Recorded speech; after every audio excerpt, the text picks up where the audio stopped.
Woman, let's go to the market. Come help me. All right, sir. Get on the rickshaw. All right, sir. Pick up these woods. All right, sir. Load them onto the rickshaw. All right, sir.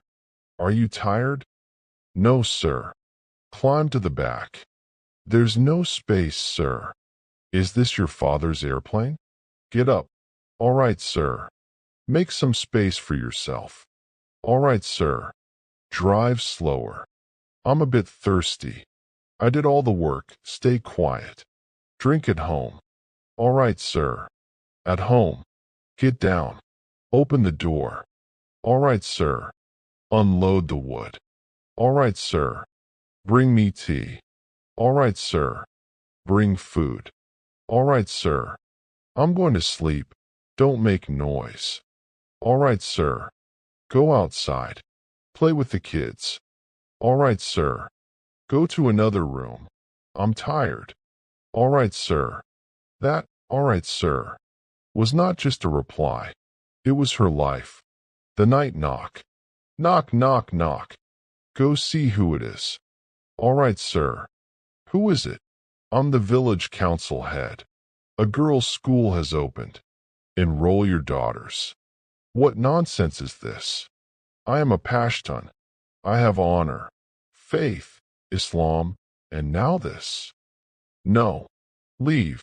Who was it? That's none of your concern. Stay quiet. All right, sir. The pain begins. I'm sick, sir. What happened? I've been working all day. I'm 8 months pregnant. My stomach hurts. Stay quiet. It will pass. A woman belongs either to the house or the grave. That sentence cut through her heart like a blade. But still, she said nothing. The silent storm, that night, was not just another night. The house felt heavy, as if even the walls were tired of watching her silence. She slowly sat in the corner, her hand resting on her stomach. The baby moved inside her. But this time, it wasn't normal. It hurt. Sir, please come. What is it now? My stomach, it hurts a lot. Be quiet. It will pass. A woman belongs to the house or the grave. Again, the same words. But this time, something inside her broke. Midnight pain. The night went deeper, but the pain grew stronger. She leaned against the wall, closing her eyes tightly. Her breathing became heavy, and in her heart, only one thought echoed. I wish someone would listen to me. Her eyes slowly turned toward her daughter, a small girl, sleeping peacefully, unaware of everything. The mother smiled, but that smile carried pain. Inside her heart, she whispered, if my daughter lives the same life as me, then what? And at that moment, that knock from earlier, that voice, that message, came back to her mind. A girls' school has opened. Something changed. Not loud, not visible, but real. A small light was lit inside her heart. Maybe that door is freedom. The next morning came, but her pain didn't leave. Still she got up.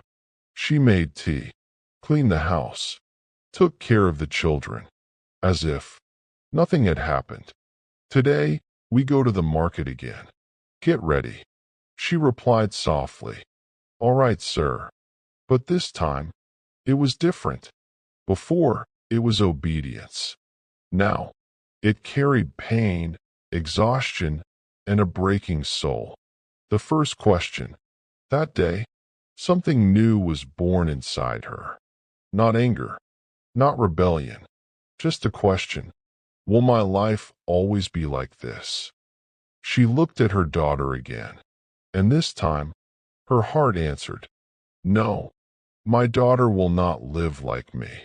And that thought was the beginning of a revolution, a silent one.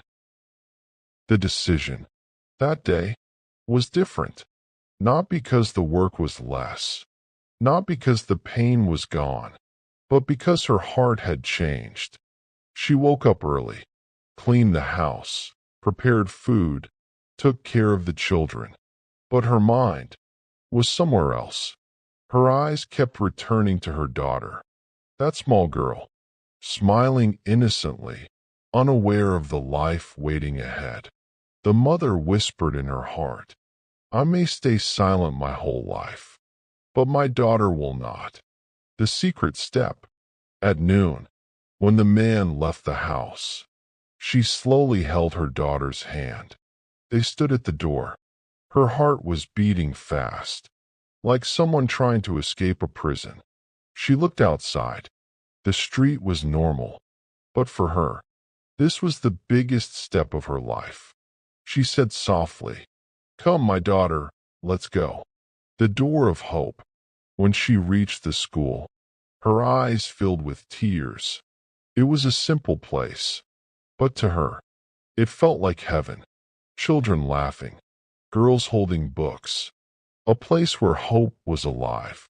She walked to the teacher with a shy, trembling voice. "I want to enroll my daughter." The teacher smiled warmly. "You made the best decision for her future." Tears rolled down her cheeks. But this time, they were not from pain. They were from hope. The return. But when she returned home, the man was already there. "Where were you?" Silence. Her heart pounded. This was the moment. For the first time, she did not say, "All right, sir." She looked up and said calmly, "I enrolled my daughter in school. The storm begins." That sentence was fire. The man stood up in anger. "What? Without my permission?" But this time, she didn't step back. She placed her hand on her daughter's shoulder and chose courage over fear. She said, "Yes, because I don't want her to live like me." The clash. He raised his hand, like always, but something was different. Her eyes. Before, they were full of fear. Now, they were calm, strong, unshaken. She said firmly, "Hit me, but my daughter will still go to school." His hand froze in the air. For the first time, he felt something strange. It was as if he was seeing her for the first time. Her truth. She stepped forward, her voice trembling, but her soul strong. "I stayed silent all my life. I accepted everything, every pain, every insult." Her voice broke, but she continued, "But my daughter will not." The silence that changed everything. The house became quiet, so quiet, you could hear the beating of his heart. He said nothing. He turned around and walked out. The waiting. Night came. She sat in the corner, her daughter beside her. Her heart was full of fear. What will happen tomorrow? Will he come back? Will this storm destroy everything? But still, she whispered to herself, "Even if this path is hard, it is the right path." The price of silence. Morning came, but the air felt different. Heavy, quiet, uncertain. She was still sitting where the night had left her, her daughter beside her, eyes tired, heart waiting. Then, the door slowly opened. He came back, but this time, he was not angry, not loud, not the same man. He stood there for a moment, then said quietly, "Today, I will take my daughter to school." She froze, her eyes filled with tears. Was this real, or just a dream? But it was real, a small happiness. The little girl smiled with joy. "Mother, I'm going to school." The mother hugged her tightly, tears falling silently. Inside her heart, she whispered, "God, this is all I ever wanted." The sudden pain.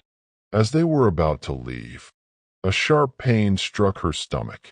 She stopped, held the wall, her vision blurred. "Mother, what happened?" She forced a weak smile. I'm fine, go. Between life and death.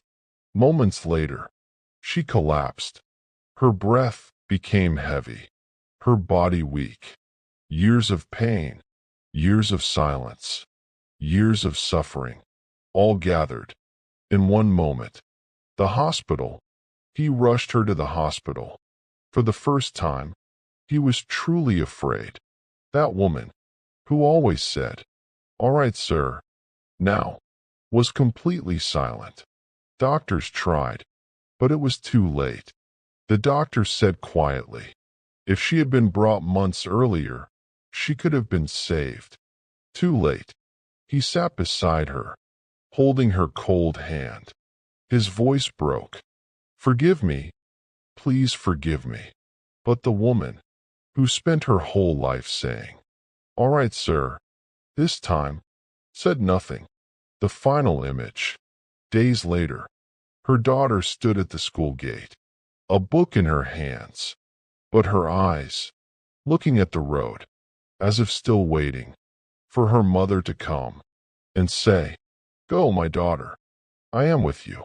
The end.